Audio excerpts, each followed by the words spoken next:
Inicio la grabación del día de hoy y vamos a hacer una dinámica de verdadero y falso. Entonces, inicio. ¿Verdadero o falso? Todos los tratados deben de ser acatados por Honduras. ¿Verdadero o falso? Vamos a ver quién quiere decirme. Falso. Falso. Verdadero. Falso, abogada. Espérense, Falso. alguien dijo verdadero ahí. ¿Quién dijo verdadero y cuéntenos por qué?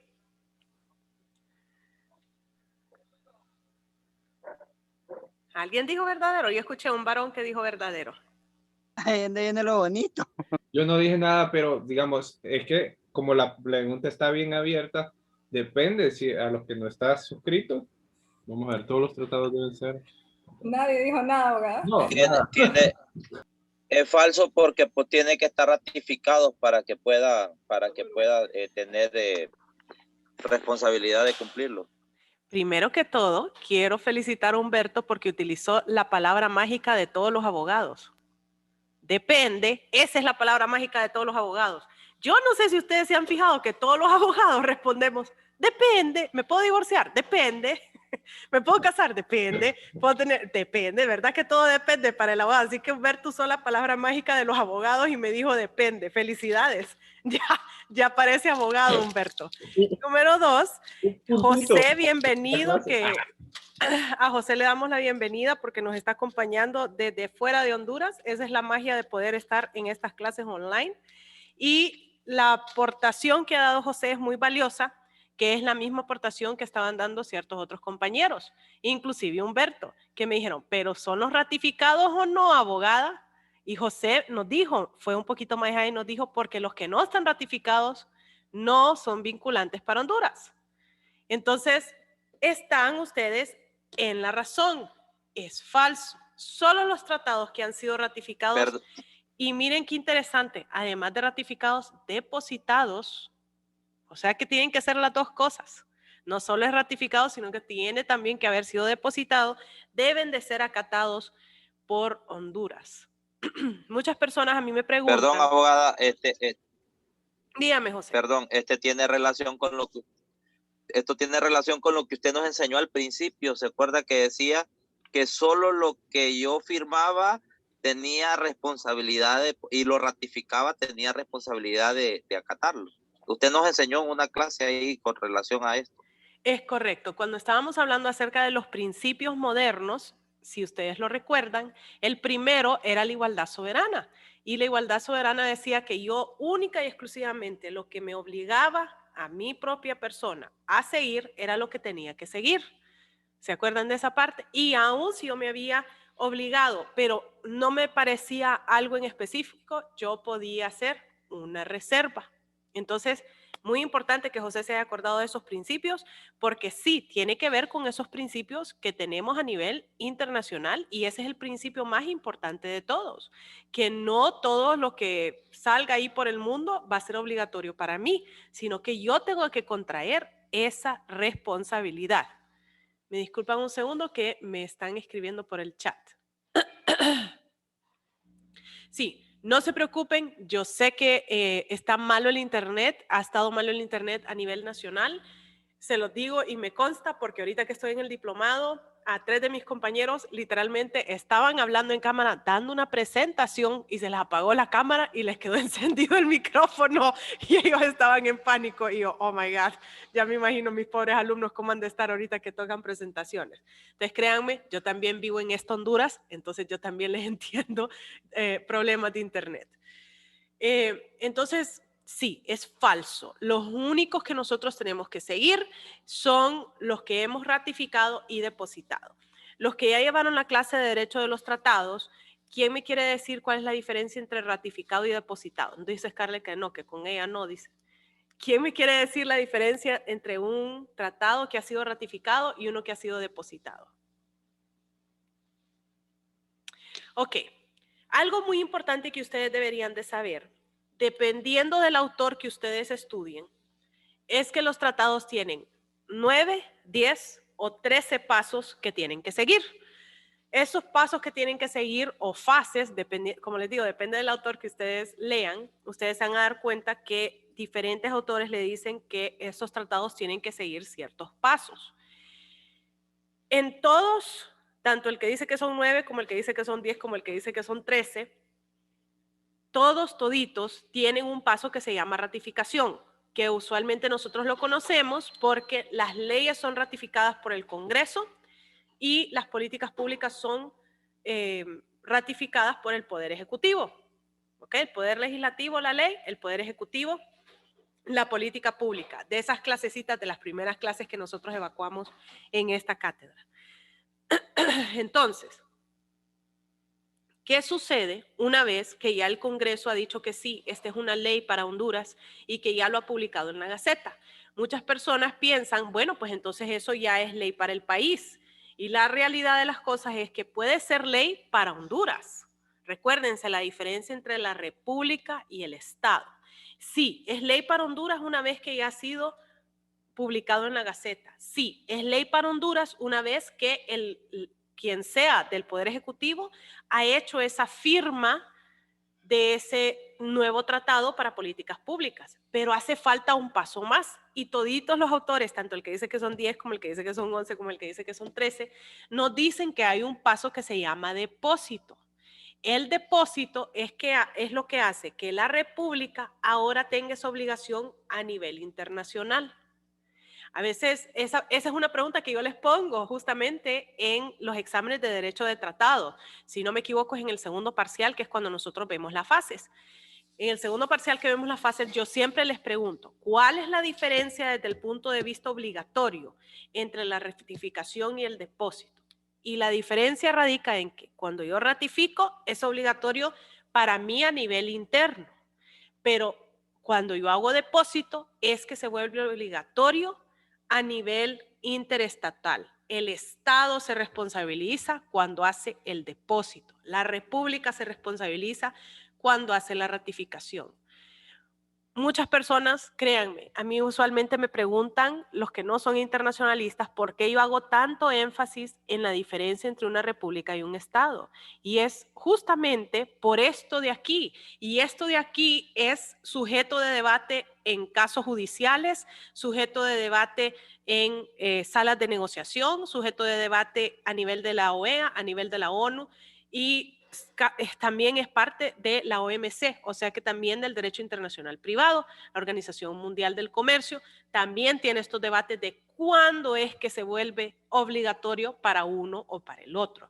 Entonces, súper importante que ustedes sepan diferenciar esas dos cosas.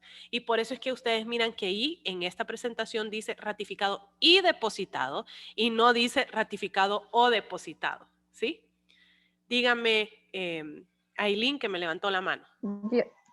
Yo abogada. Bessie, dígame, Bessie. Entonces, si entendí, la diferencia entre el depósito y la ratificación es que la ratificación es interna y el depósito es externo. Ya correcto. Para todo en general.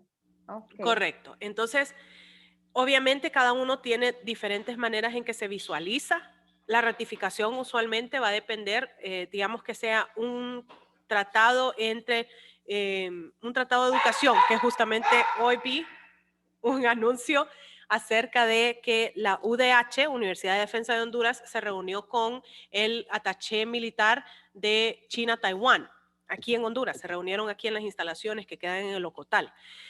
Ellos dos han hecho ciertos convenios, o sea, tratados, para cuestiones educativas. Ellos son los únicos que tienen que firmarlo porque son cuestiones de políticas públicas, son ayudas educativas. Entonces, esos cuando lo firman se vuelve una ratificación, política pública, solo eso necesito. Pero no se vuelve obligatorio hasta que Honduras no va a China-Taiwán y hace el depósito, o sea, la entrega de esa firma, ¿sí? Entonces, en este caso en que solo son dos, ¿sí? Y que solo son una cuestión de políticas públicas, el rector de la UDH de Honduras tiene que mandarlo a entregar al rector de la Universidad de Defensa de Taiwán. Eso lo pueden hacer por vía de courier, por FedEx. Usualmente les decimos que venga contrafirma, es decir, que cuando se entregue alguien tiene que firmar el recibido. Usualmente esas cosas las hacemos de esa manera cuando son cosas pequeñas, no cuando son cosas realmente grandes. Cuando son cosas realmente grandes, entonces sí se exige que vaya en persona alguien. Entonces eso de en persona alguien puede ser un soldado que esté de Honduras en China, Taiwán, que esté representando Honduras en ese momento, y entonces le llamamos por teléfono y le decimos, mire, a usted le vamos a mandar el FedEx, usted lo tiene que recibir y usted tiene que ir al rector de la Universidad de Defensa de Taiwán y entregárselo. Entonces, en ese momento de la entrega es que se vuelve obligatorio a nivel de los 2 estados. Y ahí es el momento en que yo hago el depósito de ese documento. Si es ya algo inclusive aún más grande, entonces quizás nosotros le digamos al rector, mire señor rector, usted tiene que ir físicamente a la Universidad de Taiwán y tiene que entregárselo en físico al rector de la Universidad de Taiwán, o puede ser que el rector de la Universidad de Taiwán, de la Defensa de Taiwán, venga a Honduras y entonces ahí se haga ese intercambio en donde se va a hacer el depósito. Entonces depende de qué tan importante sea el documento, así va a ser ese depósito, pero el punto es que se haga la entrega de esa firma, se haga la entrega. Si es una cuestión de una ley, entonces va a tener que salir publicado en la Gaceta, ¿sí? O sea, cuando el Congreso esté involucrado, tiene que salir publicado en la Gaceta. Cuando sale publicado en la Gaceta, entonces nosotros a nivel interno podemos hacer diferentes cosas. Si estamos en una cuestión con Estados Unidos, por ejemplo, en donde el Congreso de Estados Unidos exige que vaya en idioma inglés, entonces esa Gaceta primero tiene que ir a Cancillería para que se haga una traducción oficial. Y entonces que en esa traducción oficial se diga todo lo que dice en esa Gaceta. Por eso es que usualmente cuando nosotros ratificamos un tratado, sale en una Gaceta él solito, para solo tener que hacer esa traducción. Si va a ir a la OEA, o si va a ir a la ONU, o si va a ir inclusive a la Unión Europea, ahí nosotros consideramos el español uno de los idiomas oficiales. Entonces no tenemos que hacer esa traducción, no pasa a esa sección de Cancillería. Únicamente pasa a Cancillería para que ellos cojan la Gaceta, cojan la firma que ya ha puesto alguien del Poder Ejecutivo cuando hicieron el proceso de la firma, y con eso se van a la oficina respectiva. Hay oficinas que se llaman oficina de los tratados, hay oficinas que se llaman secretarías secretarías legales de cohesión legal, y cada una de las organizaciones va a tener diferentes nombres para esta oficina, pero obviamente si usted es el representante sabe a cuál oficina tiene que ir, y usualmente mandamos al embajador. O sea, el embajador de Honduras ante Naciones Unidas, el embajador de Honduras ante la Unión Europea, el embajador de Honduras ante el Sistema Interamericano de Integración Económica. O sea que el embajador de Honduras le damos esa fuerza para que él coja esos documentos y físicamente vaya y los entregue. Ahí es donde salen usualmente con la foto. Sale la foto del embajador entregándolo y es usualmente un documento bastante grande y bueno, usualmente los embajadores detrás del escritorio donde están sentados tienen todas las fotos para decir yo he estado ahí presente en todas estos depósitos. Eso es muy importante para ellos, eso les da categoría a ellos. Entonces, eso es lo que nosotros vemos en cuanto al depósito, ¿ok? Muy diferente a la ratificación, que es muy diferente a la firma también. Entonces, eso es bien importante que ustedes manejen, que tienen que estar las dos cosas para que ese tratado sea vinculante para Honduras. La República se tiene que obligar, o sea, a nivel interno yo me tuve que obligar. Y además de eso, yo tuve que ir a hacer el depósito para que esa obligación pueda ser ejecutable a nivel interestatal. ¿Ok? ¿Tienen alguna pregunta sobre este tema específico?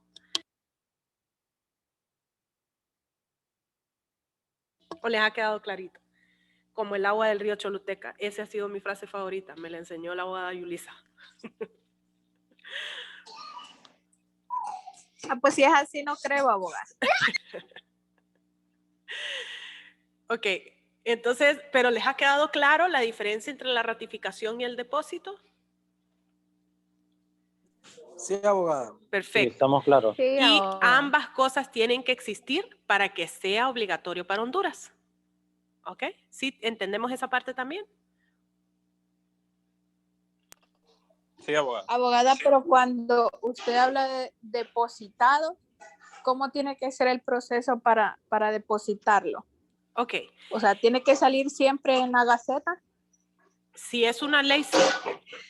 Si es una ley, entonces tiene que salir en la Gaceta. Si no es una ley, sino que es una política pública, entonces es simple y llanamente algo que puede ser un documento firmado, puede ser un memorándum de entendimiento, tiene varias diferentes categorías que nosotros podemos ver, en donde hay una hoja que la firma el representante. Por eso les decía yo, en este caso de la Universidad de la Defensa, el representante de la Universidad de la Defensa es el rector. Entonces, él es el que tiene que firmar. Si fuera algo que ya sea, por ejemplo, transferencia de tecnología armamentística, entonces ya sería la Secretaría de Seguridad. Si fuera una cuestión ahorita del COVID, en donde lo que se va a hacer es una donación de vacunas, pues la que tiene que firmar es la Secretaría de Salud. ¿Sí? Entonces, depende de qué es el tema. Inclusive he visto yo algo que es muy controversial, en donde se hacen convenios entre primeras damas. ¿Por qué es controversial eso de que las primeras damas entren en un tratado? ¿Quién elige a la primera dama? Nadie. Nadie. El presidente, porque se casa con ella, Nadie. pero además de eso, él es el que la eligió, ¿verdad? Él fue el que se casó con ella, pero a mi Rosita. Abogada. Bueno, no sabemos si la eligió, abogada. Dígame, Eileen, dígame. No sabemos si la eligió. Pero es que al final la termina eligiendo uno porque uno elige al presidente y el presidente es el que está casado con ella. O sea, por extensión, dice Eileen. Pero ¿cuántas veces ha escuchado usted? Abogada. Sí, Pero abogada. cuando se están lanzando, compañera, la última persona que mencionan ahí es a la esposa. Más bien la esposa ahí sale tirando la cabecita para que la miren. Abogada. Dígame, Giovanni. Pero es deber de uno y también Pero- ver quién es el que está al lado del presidente, pues. Pero en todas estas relaciones, desde que se va a suscribir el tratado y se lleva, quien aparece de figura del Estado, el ministro de Relaciones Exteriores, ¿verdad? No siempre. No siempre, no. Especialmente cuando estamos hablando de cosas muy especiales, como por ejemplo, donación de vacunas. Algo muy importante que ustedes deberían de saber es que todas las secretarías tienen que tener un departamento internacional. Que si eso existe en Honduras, desgraciadamente no. No todas las secretarías lo tienen, pero deberían de tenerlo. ¿Quiénes lo tienen? Miren, ustedes han visto el éxito que es el presidente de El Salvador. ¿Por qué? Porque él entiende la necesidad de tener esas relaciones internacionales. Y él en toditas las secretarías que él tiene, en todas las direcciones que él tiene un vínculo internacional, ya sea una sola persona, porque no necesitan más que una, o un equipo entero. Entonces ellos también pueden hacer relaciones con sus similares. Estados Unidos, en cada una de sus secretarías, tiene equipos enteros, o sea, departamentos enteros. A veces es un edificio entero que solo se encarga del nivel internacional. ¿Ok? Entonces, cada una de las secretarías tiene que tener estos vínculos. Cada una de las secretarías y direcciones tiene que tener relaciones creadas. Y eso es importante para muchas cosas, no solo es para las donaciones, como por ejemplo, la policía tiene un vínculo con nivel internacional que se encarga de todo lo que tiene que ver con Interpol. Eso es muy importante. ¿Por qué? Porque nosotros tenemos que luchar en contra de los enemigos internos y sus aliados que están afuera de Honduras. Y a eso le toca a la policía. Entonces ellos tienen que tener ese vínculo internacional. No solo es para donaciones, sino para perseguir a esos delincuentes. Si ustedes han visto esa serie que me parece fantástica, que ojalá que hagan otra temporada. Yo sé que es un montón de propaganda lo que se mira, pero por lo menos se miran los casos legales. Expedientes criminales que la hicieron aquí en Honduras, la produjeron aquí en Honduras. Si ustedes se fijan, también existe adentro de la Fiscalía de Honduras, existe no solo la rama internacional de cooperación, sino que también existe la rama internacional de, o sea, cooperación en cuanto a recibimiento de ayudas, sino que cooperación legal. Y esa cooperación legal literalmente son los fiscales que tienen entrenamiento en cómo perseguir a delincuentes que están en Centroamérica o que están en Latinoamérica y se reúnen una vez al año. Y ahí en expedientes criminales les sale justamente fotos de una de esas reuniones que tuvieron los fiscales. Entonces, todas las secretarías, todas las direcciones deberían de tener eso para poder hacer de mayor, hacer su labor más efectiva y más eficiente. Es justamente para eso. No necesariamente va a estar involucrado Cancillería dentro de esas pláticas. Inclusive muchas veces ellos ignoran que se están dando las pláticas cuando son cuestiones altamente sensibles. Ellos las ignoran muchas veces que están pasando. Y ahí usted mira cierto recelo entre Cancillería y las secretarías, pero es necesario que exista eso. Ahora, además de que es necesario que exista eso, Cancillería tiene que tener una línea directa con estas personas. Si yo estoy en medio de una negociación en donde me están hablando de nuevos métodos de irrigación, ¿usted cree que una persona que ha estudiado relaciones exteriores y protocolo y cómo comer y con qué cuchillo es y cómo vestirme y todo lo demás va a saber algo acerca de los métodos de irrigación que funcionan en Honduras? La respuesta usualmente es no. Exacto. Entonces yo debería de tener un contacto directo con alguien en el SAG, ¿sí? La Secretaría de Agricultura y Ganadería, quizás con el INA, si el INA funcionara como debe, en donde yo puedo coger ese teléfono, ya sean las 7 de la mañana, las 10 de la noche, las 3 de la mañana, yo cojo el teléfono, le hablo a esa persona en directo y esa persona me puede decir, mira, aquí en Honduras el que sirve es el por el goteo y tiene que ser el agua de tal nivel de nitrógeno, tal nivel de pH, tal nivel de tal cosa por el tipo de tierra que tenemos.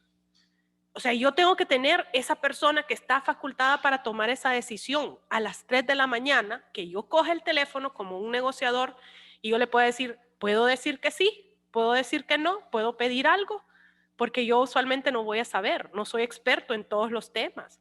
Entonces yo tengo que tener ese vínculo.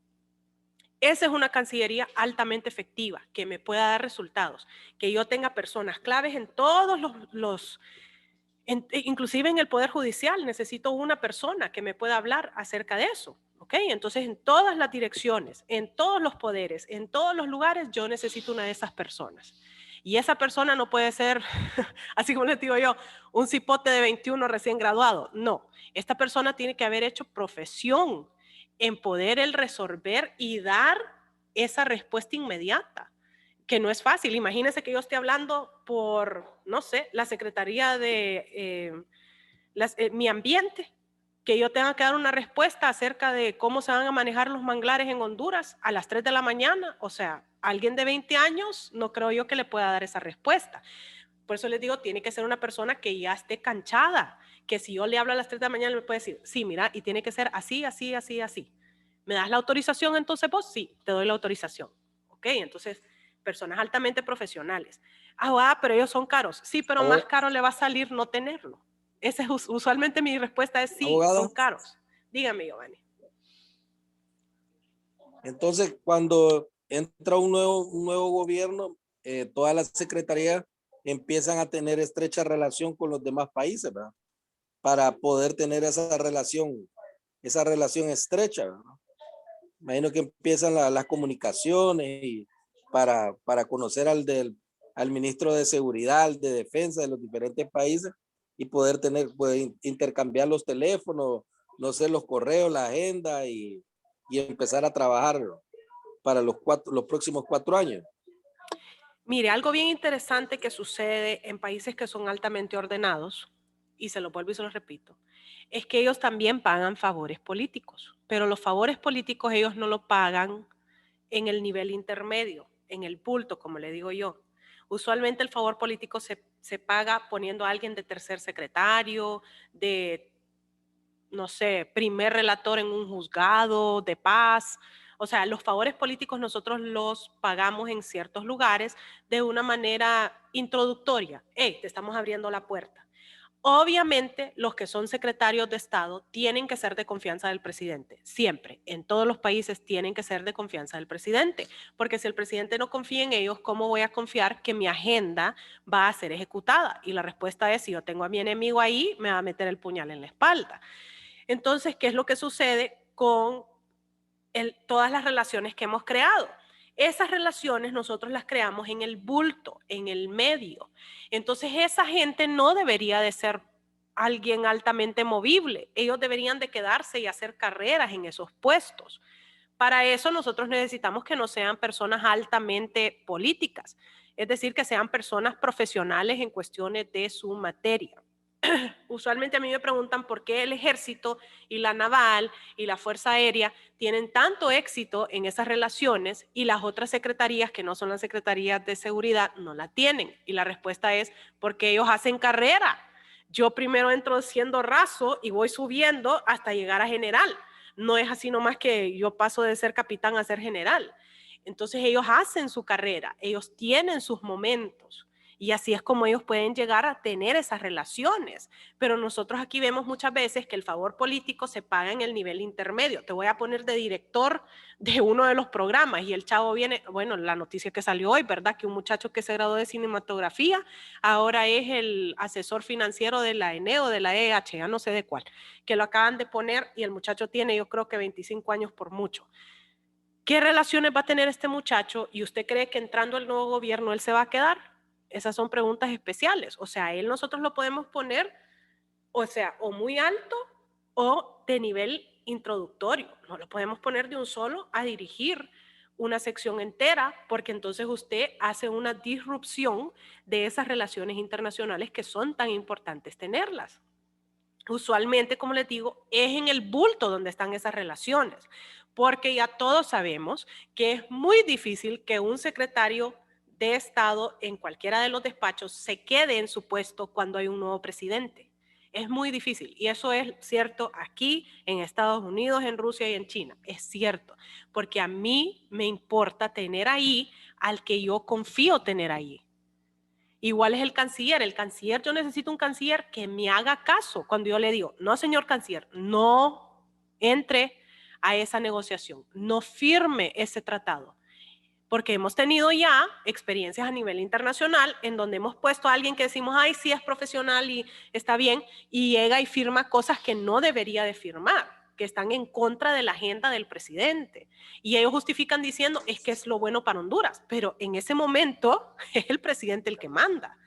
Entonces eso sí nosotros tenemos que tenerlo muy claro. Sí es importante que los dos secretarios tengan esa relación, sí es importante que el presidente tenga relación con el otro presidente, pero mucho más importante es que la gente del bulto tenga esa relación, cree esas relaciones, ¿sí? Abogada, Dígame, Giovanni. pero mire cómo es la situación, ¿va? Cuando uno realmente, pues, creo que tiene, podríamos decir, un poquito de, ¿cómo le podría decir esta palabra? Es decir,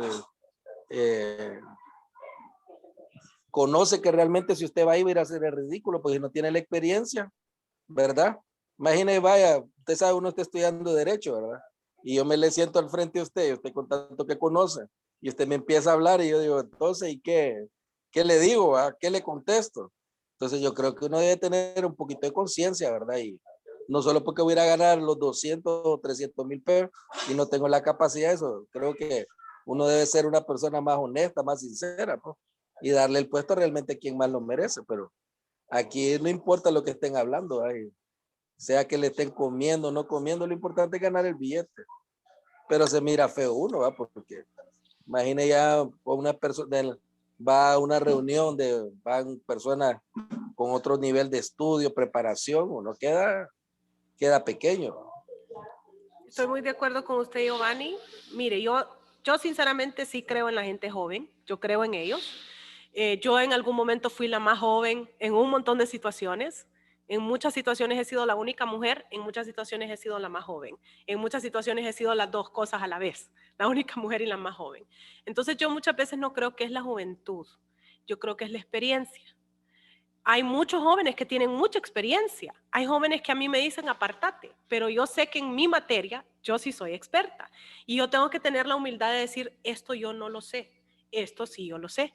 Y yo creo que eso también es parte de la corrupción que existe en Honduras, aceptar puestos para los cuales usted no está capacitado. Eso es parte de la corrupción.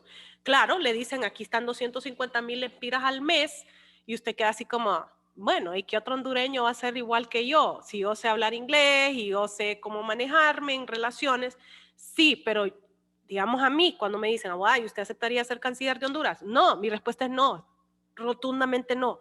Y me dicen, ¿pero por qué? Si usted ha estado en este ámbito, sí, pero yo he estado como negociadora.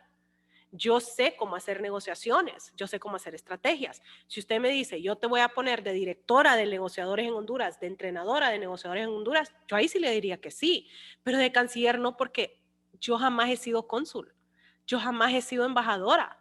Embajadora en el sentido de embajadora plenipotenciaria, que presento mis credenciales y voy ante el rey de España.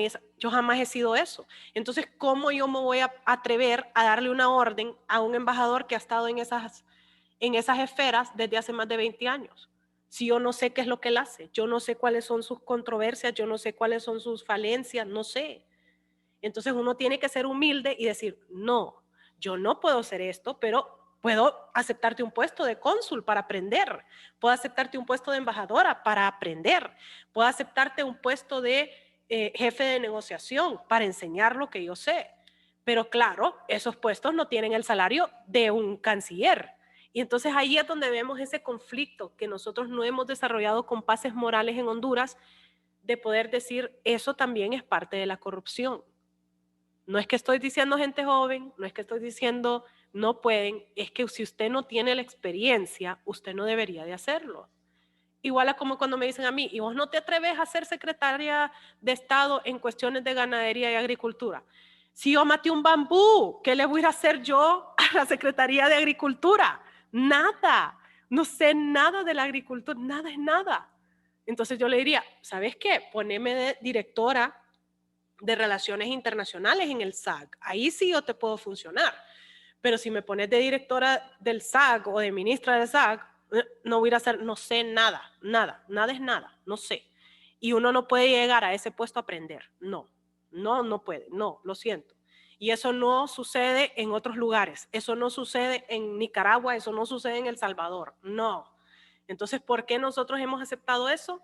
Es parte de la corrupción que tenemos en el país. Esa es mi creencia. Mi creencia es que es parte de la corrupción que tenemos en el país, que a nosotros nos ofrecen cosas para las que no estamos capacitadas y nosotros decimos, sí, lo acepto. Eso no sucede en otros lugares. Entonces, muy importante saber esa parte. Y obviamente, cuando ya estamos hablando de que esta persona va a poder firmar obligaciones que van a ser primero para Honduras y luego ante todos, ahí tenemos que tener muchísimo más cuidado. ¿Ok? Entonces, esas cosas nosotros las deberíamos de analizar también. Porque nosotros, no solo es que nosotros como ciudadanos permitamos, sino que nosotros cuando nos hacen el ofrecimiento, lo aceptemos. ¿Qué pasa dentro de la mente del hondureño que nosotros pensamos que el problema no es el que lo ofreció? El problema también radica en el que lo haya aceptado. Esa pregunta es tan primordial para todos los niveles de corrupción, tanto para aquel que llega con 100 pesos y le dice, mira, te doy 100 pesos y tal cosa, o 1,000 pesos o 100,000 pesos por tal cosa. El problema no solo es el que ofrece, el problema también es el que recibe ese dinero. El problema no solo es el presidente o el ministro que le ofrece un puesto, el problema también es el del que recibe el puesto. Entonces ese es un análisis que nosotros deberíamos de hacer constantemente. ¿Por qué nosotros aceptamos esas cosas? Y eso para mí es parte de la corrupción. Bueno, ya me emocioné con el tema, pero la realidad de las cosas es que no. Los únicos tratados que son vinculantes y que deben obligatoriamente de ser seguidos por Honduras son los que nosotros hemos ratificado y depositado. Marvin tiene una pregunta. Dígame, Marvin.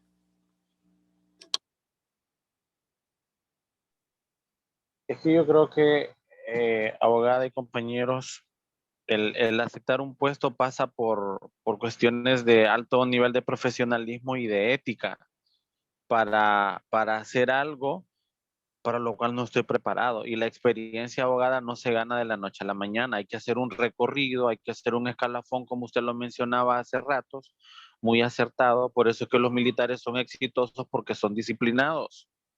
Y eso no ocurre en las estructuras estatales. Los nombramientos de los puestos se hacen por compadrazgo, por amigo político, por la chamba que me debes porque te ayudé a pegar afiches, porque anduve en campañas políticas, pero no se hace porque me vaya a rendir un fruto y me vaya a ayudar de manera eficiente en la gestión que estoy realizando como gobierno. Entonces, lógicamente, si se enchamba la gente por cuestiones políticas, difícilmente vamos a revolucionar de manera exitosa en el país, producto de que siempre vamos a estar en lo mismo. Y eso pasa no solo al interno del país, pasa en las embajadas, pasa en los consulados, de gente que la mandan a hacer lobby, pero realmente no hacen nada por el país. Básicamente lo que hacen es ir a tomar vinos, a tomar coñac, pero no hace relaciones internacionales que le permitan al país poder gestionar en diversas áreas, como usted mencionaba, que cada secretaría debería tenerlo, para no dejarle esa tarea a un solo representante, sino que ese representante pueda ser receptor de esas ideas y cabildearlas, pero que haya ideas desde varias secretarías para poder apoyar al país, porque hay recursos a nivel del mundo para países como el nuestro, pero si no hay gente pensante que lo proyecte, que lo proponga, difícilmente. Entonces imagínense que para empezar, hay muchas personas que se desenvuelven en esos puestos que ni siquiera son bilingües, y eso es importante. Entonces, partiendo de ahí, vemos de que la formación profesional, la capacidad y el profesionalismo más agregado a la ética, esas son cosas ausentes en ese tipo de personas que ostentan esos cargos, y que lógicamente los 200,000, 300,000 empiras pesan mucho, ¿verdad? Porque no se los van a ganar muy fácil en otro lado. Gracias. Es correcto lo que les dice Marvin. Yo conozco una representante de Honduras que estuvo por años en la OEA, que queda en Washington, D.C., que es un puesto que usted puede ir a hacer cabildeo con representantes de los Estados Unidos para ayudas, para dinero, para especies, para lo que usted quiera, que no sabía hablar inglés. Nada, no sabía nada de inglés. Hello, eso era lo que sabía en inglés. Entonces, ¿qué tipo de representación nos estaba haciendo? Esa es una pregunta que nosotros hacemos. La última participación en este aspecto se la damos a Kevin. Cuéntenos, Kevin. No, abogada, nada más, volviendo al punto que estaban sobre los puestos de ministro que hay en la actualidad del país, sabemos que las secretarías, pues ninguno casi tiene su puesto por su profesión. Hablando de educación, Arnaldo Hueso, que es ingeniero ambiental o ingeniero agrónomo, no sabe nada de educación. E igual la ministra de Educación, que es pedagoga, que debería ser al revés, ni al revés, pues no, que deberían de transferir pues la pedagoga lo que es la Secretaría de Educación. Y una duda, por casualidad, esos puestos no tienen requisitos, no se pueden bloquear, o solo nada más, solo porque el presidente diga este así, no hay algún requisito o algo que se pueda bloquear para colocar a las personas así por parte de personas civiles. Sí, los puestos tienen requisitos, tanto en la Secretaría de Relaciones Exteriores y Cooperación Externa existe un escalafón que tiene ya delimitaciones no solo de educación, sino que de años de experiencia. El problema que nosotros tenemos es que así igualito a como nosotros tratamos a el código de ética del funcionario público, igualito tratamos al escalafón. El único que yo sí miro que lo ha respetado y bastante, dicho sea de paso, es el Poder Judicial. En cuanto a la carrera judicial, existen muchos requisitos que usted tiene que llenar, inclusive un examen de aptitud que usted tiene que tomar antes de poder ingresar al puesto, y eso sí se da. Se da porque mi experiencia personal fue que yo tuve que ir y tuve que llenar esos requisitos y tuve que tomar el examen y todo lo demás. Entonces, por experiencia propia, le digo que sí se da en el Poder Judicial. Los que están por contrato usualmente son los que nosotros tenemos alguna cosa que debemos hacer con ellos y entonces le damos un contrato, y por eso es que no los tenemos por acuerdo, porque no llenan algún requisito. Entonces eso es lo que sucede en el Poder Judicial. En los otros poderes sí les puedo decir que usualmente, como dicen los hondureños, se lo pasa por el arco del triunfo el hecho de cuáles son los requisitos del bulto. Y el único requisito, y ahí sí quiero que queden claros, el único requisito que necesita usted tener para ser ministro o secretario de Estado es tener la confianza del presidente. Ese es el único requisito que usted necesita. El único. ¿Por qué? Porque usted tiene que ejecutar la agenda del presidente. Y eso es igual aquí, en El Salvador, en Nicaragua, en Costa Rica, en Guatemala, pero además de eso también es en Estados Unidos, en Rusia, en China y en todos los países del primer mundo. El único requisito que yo necesito tener para ser ministro o secretario de Estado es tener la confianza del presidente o del primer ministro, ¿verdad? Que así es como se llama en Canadá, por ejemplo, primer ministro. Eso es lo único que yo necesito tener. Entonces tenemos, por ejemplo, cosas locas como en República Dominicana, en Venezuela, vamos a ver, en Cuba, en donde el ministro de la Secretaría de la Mujer es hombre. Y usted dice, como un hombre, o sea, yo entiendo que usted pueda tener empatía por la mujer, pero como un hombre va a saber los problemas de una mujer. Si ni siquiera en su vida ha tenido una menstruación, no sabe lo que es el dolor menstrual, no sabe por qué las mujeres rendimos menos en esos días, no sabe por qué pareciera que nos va a dar gripe justo antes de que nos venga la menstruación, no sabe nada de eso, no sabe qué dar de mamar, no sabe qué dar a luz. Ustedes pueden ser empáticos con nosotros, pero no saben. Tenemos cosas locas como, por ejemplo, en Canadá, que hubo un ministro de la juventud que tenía 70 años.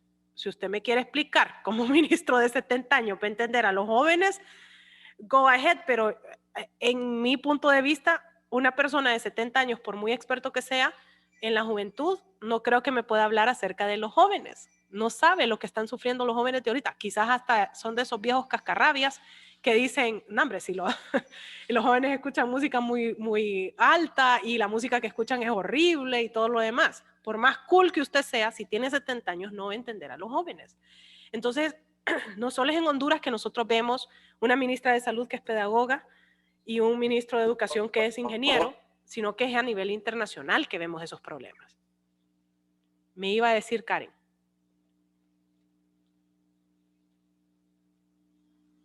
¿No? Ok. Entonces, antes de que nos vayamos, vamos al segundo verdadero y falso. Y el segundo verdadero y falso nos dice, todo lo que contienen los tratados debe ser acatado por Honduras, ¿verdadero o falso?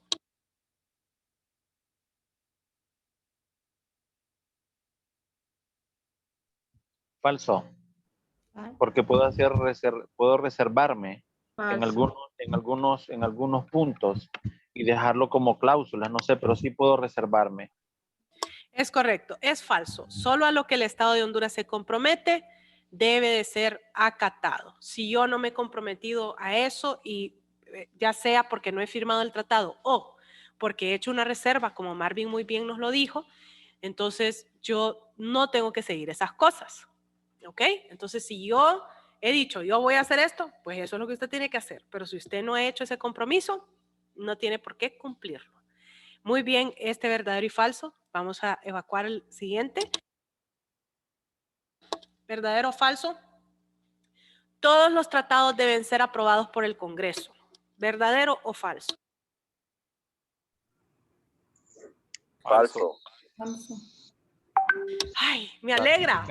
Me alegra. ¿Escucharon por qué me alegra? Porque significa que por fin mis clases están dándoles ese nuevo look en la vida. No, solo los que contienen leyes, ya sean nuevas leyes o modificaciones a algunas ya existentes, deben de ser aprobadas por el Congreso. Si ustedes se van al artículo 245.13 de la Constitución de Honduras, les dice que el Poder Ejecutivo es el responsable de todo lo demás, es decir, políticas públicas. Si es una cuestión de políticas públicas, entonces no tiene que ser ratificado por el Congreso. Espero que ustedes se dejen eso grabado porque tengo colegas míos que alegan conmigo y después les digo yo, ¿y entonces esto cómo está? Les digo yo, y me quedan viendo así como, ¿y eso cuándo pasó por el Congreso? Y les digo, no, es que no pasó porque es política pública. Ejemplo claro de esto, los objetivos de desarrollo sostenible. Los objetivos de desarrollo sostenible son políticas públicas.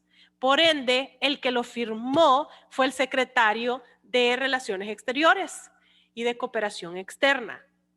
Y ya, eso fue suficiente para ser aprobado. Se lo firmó, como es una política pública, se firmó por medio de algo que se llama el manual, el MANUD, es un manual de las Naciones Unidas para el Desarrollo. Se firma el MANUD y ese MANUD se va y se deposita. Y me quedan viendo y me dicen, ¿y el Congreso entonces? Y mi respuesta es una política pública. Si es política pública, no necesita ser aprobado por el Congreso.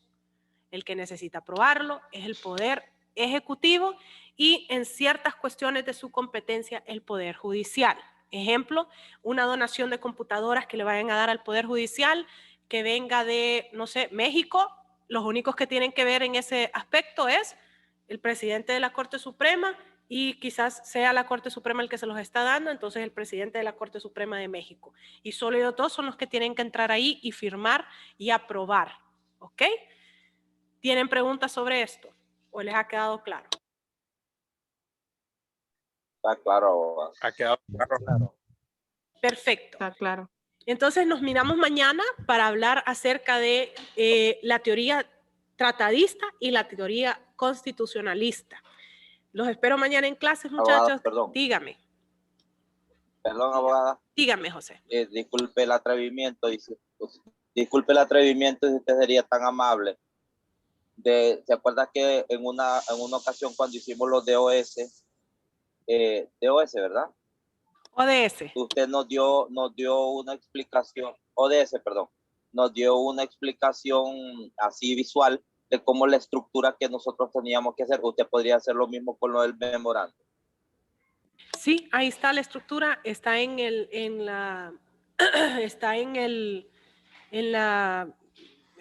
canal de YouTube. Perdón, es que perdón, en el canal de YouTube, su canal. Sí, ahí está. ¿Cómo, tanto el cómo memorándum no debería ser? Sí, tanto el memorándum como preguntas y respuestas que hubieron sobre el memorándum ayer. Eso está en el canal. Ahorita mismo, sí, y ahorita mismo les puedo mandar también los dos videos, los links. Ya deberían de tener uno y el otro les tiene que aparecer en el canal, pero con gusto yo se los envío al chat. Sí, me hace el favor porque claro yo no lo tengo. Y me hace el favor para mirarlo y guiarme por ahí, por favor. Sí, no hay problema. Gracias, abogado. ¿Alguna otra cosa, muchachos? Permiso. Sí, que tengan buenas noches, muchachos. Nos miramos mañana. Buenas noches, abogada. Buenas noches, abogada. Buenas noches. Gracias.